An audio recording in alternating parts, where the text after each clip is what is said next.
and it's been a little while since we've been on here. I was just checking over the questions from the last Swing Diaries because I asked you what you want to hear. I don't just want to put out what I want to say, and so this is a nice way to communicate. And I plucked one because I think it's a good one to start with in this era of everything looking perfect online. So thanks to Tim Deibel from the Netherlands, your way of life and paradise seem to be the epitome of 100% happy life on Instagram. But what negative aspects do you sometimes experience daily in the way you live? Are there points that you're annoyed about or get irritated by or that cause inconvenience?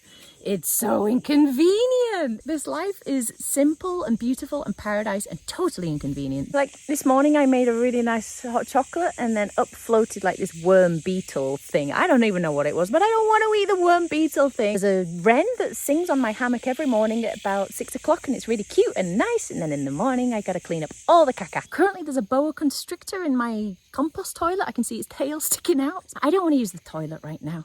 There's been tarantulas the size of my head that I've had to get out. You have to get like a mixing bowl and a baking sheet because the cup and the paper don't work out in the jungle. Nothing's really that clean here. Everything smells like river water, including the people. We all smell like little mushrooms. I got in my car yesterday and because it's rainy season, the whole thing was just white and moldy and I was like, bleh. I've been stung by a scorpion twice. Ow!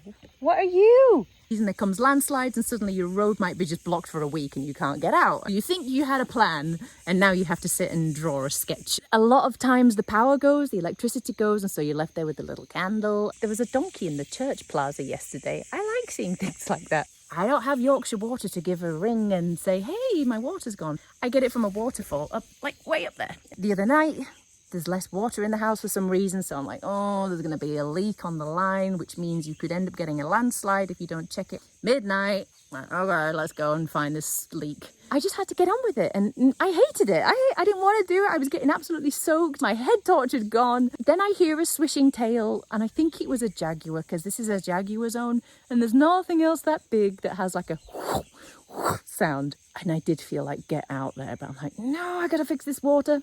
I hated it. And then I got home and I'm like, that's really cool that you managed to do that, Vanessa. Like, here's you, little lazy girl from Bradford. Managed to get water flowing from a waterfall to what I needed. There's something cool about that, but very inconvenient.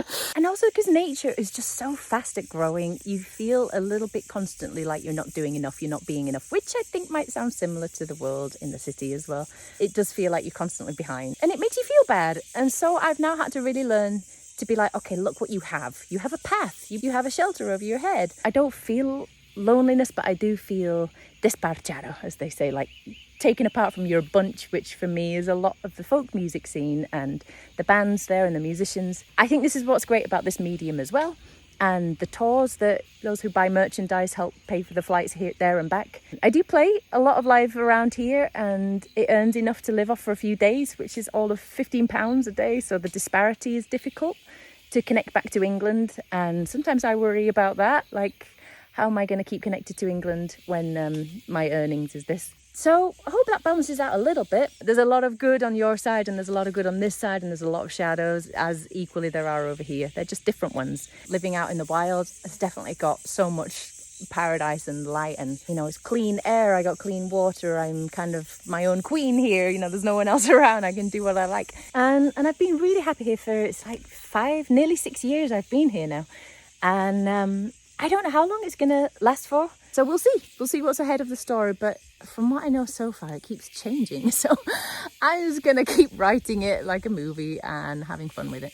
Meanwhile, it's been really lovely sharing with you guys. Have a great weekend from me and whatever that bird is. Everything is so extroverted out here. Anyway, have a great weekend, guys. Ciao.